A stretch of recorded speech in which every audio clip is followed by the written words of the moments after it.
Hello cuties, welcome to Pia world. ఇప్పుడు నేను మీకు రుచికరంగా ఉండే మటన్ కర్రీ ఎలా చేసుకోవాలో చూపించేస్తున్నాను. పదండి చూద్దాం. ఫస్ట్ ఇక్కడ స్టవ్ ఆన్ చేసుకొని కుక్కర్ పెట్టేసుకొని దాంట్లో నేను 100 మిల్లీలీటర్ల ఆయిల్ యాడ్ చేస్తున్నాను.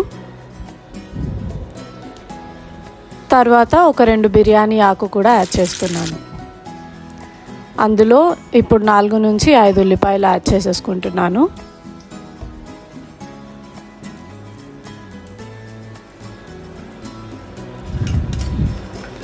ఇప్పుడు ఒక్కసారి తిప్పేసుకొని అందులో 2 నుంచి 3 పచ్చిమిర్చి వేసేసుకున్నాను. తర్వాత 2 స్పూన్ల అల్లం వెల్లుల్లి పేస్ట్, మళ్ళీ ఒక్కసారి కలిపేసుకొని ఇప్పుడు టేస్ట్కి సరిపడినంత ఉప్పు యాడ్ చేసేసుకుందాము. ఇక్కడ నేను 4 చెంచాల ఉప్పు వేస్తున్నాను.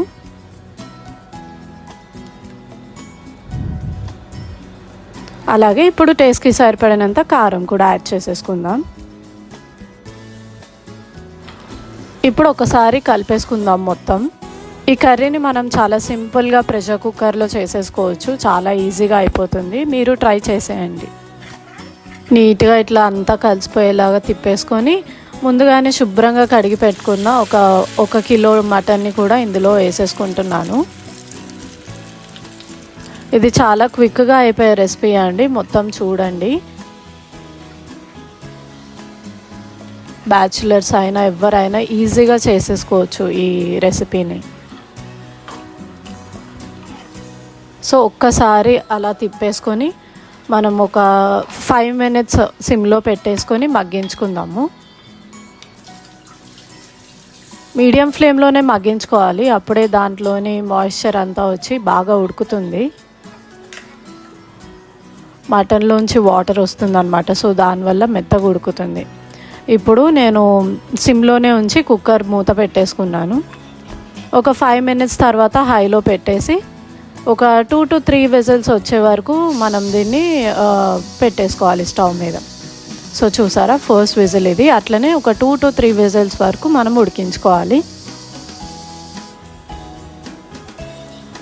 ఇప్పుడు చల్లగా అయిపోయినాక దీన్ని మూత తీసేసుకుందాము. చక్కగా మెత్తగా ఉడికిపోతుందండి మటన్ అనేది.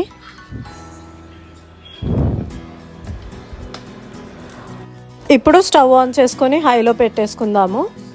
ఇప్పుడు దీన్ని మంచిగా ఎగిరించుకుందాము.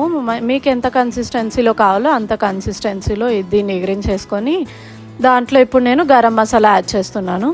ఈ గరం మసాలా ఎలా చేయాలో నేను నా పాత వీడియోస్లో పెట్టాను. అది కూడా మీరు చూసేయండి. కావాలంటే నేను లింక్ డిస్క్రిప్షన్లో ఇస్తాను. ఇది చాలా సింపుల్గా అయిపోతుంది. ఎట్లుంటుందో, టేస్టీగా ఉంటుందా అనుకోకండి. ఈ గరం మసాలా, ఈ కారం, ఈ ఇంగ్రీడియంట్స్ వల్ల చాలా కమ్మటి రుచి వస్తుంది మటన్కి. చాలా టేస్టీగా ఉంటుంది. ఒక్కసారి ట్రై చేసేయండి. ఇప్పుడు ఇది స్టవ్ ఆఫ్ చేసేసుకొని డిష్ అవుట్ చేసేస్తే మంచిగా చాలా రుచికరంగా ఉండే మటన్ కర్రీ రెడీ అయిపోతుందండి. ఈ కర్రీ అన్నంలోకైనా చపాతీలోకైనా చాలా టేస్టీగా ఉంటుందండి. ఒక్కసారి ట్రై చేసేయండి. అంతే. ఇప్పుడు పైనుంచి కొత్తిమీర జల్లేసుకున్నామంటే చాలా రుచికరంగా కమ్మగా ఉండే వేడి వేడి మటన్ కర్రీ రెడీ అయిపోయింది. ఇప్పుడు క్రాఫ్ట్ టైం అన్నమాట. క్రాఫ్ట్ చూసేద్దాం. నేను ఇక్కడ మిర్రర్ వర్క్ ఎలా చేయాలో బేసిక్ నేర్పిస్తాను. పదండి చూసేద్దాం.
అంతే, ఇలా సింపుల్గా మిర్రర్ వర్క్ అనేది చేసేసుకోవచ్చు, శారీస్లో అయినా బ్లౌజ్ మీద అయినా దేని మీద అయినా.